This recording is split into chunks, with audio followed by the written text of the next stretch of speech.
Hello again. My name is Kelvin Ng. Like I said in my previous video, in this video 104, I'm going to create a two-axis chart based on those weekly report which I've created to show the before and after and then the percentage of the discount given. Now I'm going to create a two-axis chart that will be able to show the percentage and the sales before and after discount. Let's take a look at the data that we have created earlier. So let me just push this to the middle.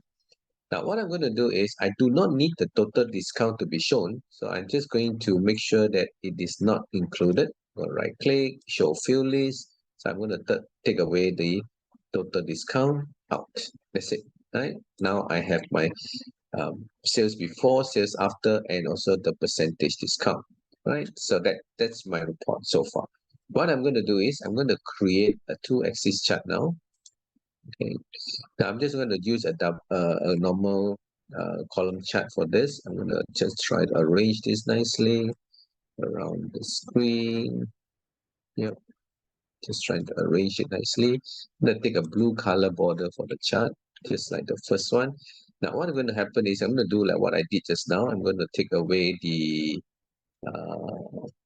chart here, the field list. I'm going to put the what do you call legend at the bottom. Right, there you go. These are the legend at the bottom, and my date now is arranged like top to bottom in this case. So this is fine. I'm glad I can do this. Now what happened is there's another information which is the percentage is sync. You don't see it at all. So now I'm going to bring it out by changing it into a line chart. So all I need to do is right click on any of this column, change series chart type. This is the one, the third one, discount percentage is the one that I'm going to change it to a line chart. I'll make it a secondary. I'm going to put a line with marker. Right. Okay. There you go. Right. So right now, the line chart and the column chart is overlapping. So I'm just going to do a little bit of what you call formatting so that they will look good. Now, this is what I'm going to do. I'm going to double click on this column, this axis, value axis, and I'll tell them, okay, let's make it to 1.4 million. And yeah, 1.4 million. And I want to show this in the hundred thousands, right? So that's one of them. That's how it goes. And I'm going to go down slightly to the bottom here. And yeah, let's open this. I want to change this to a number formatting with only zero decimal. Zero decimal. There we go. Okay, that's it. That's all I want to see is actually the round number. Now, what I have here is it's starting with 31 and ending with 36. So I click on this axis, secondary axis, and I do not want it to start with 31. I want to start it with 0. Minimum, I want to start with 0. Right, so when I press enter, yeah, you'll notice that this one will go all the way up. It's not overlapping anymore. So what I'm going to do next is I'm going to take this line. I'm going to put in the label. So I'm going to say data label. Can you please show it above? There you go. The percentage is already up there. Then again, with all this, I will also do the data label.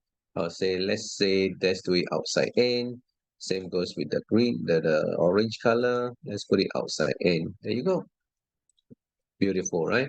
Now, I do not need this secondary axis here with a percentage, but I can't delete them. So what I'm going to do, I'm just going to use the same color as the background to hide the text. So I'm going to go to font, color in white. That's it.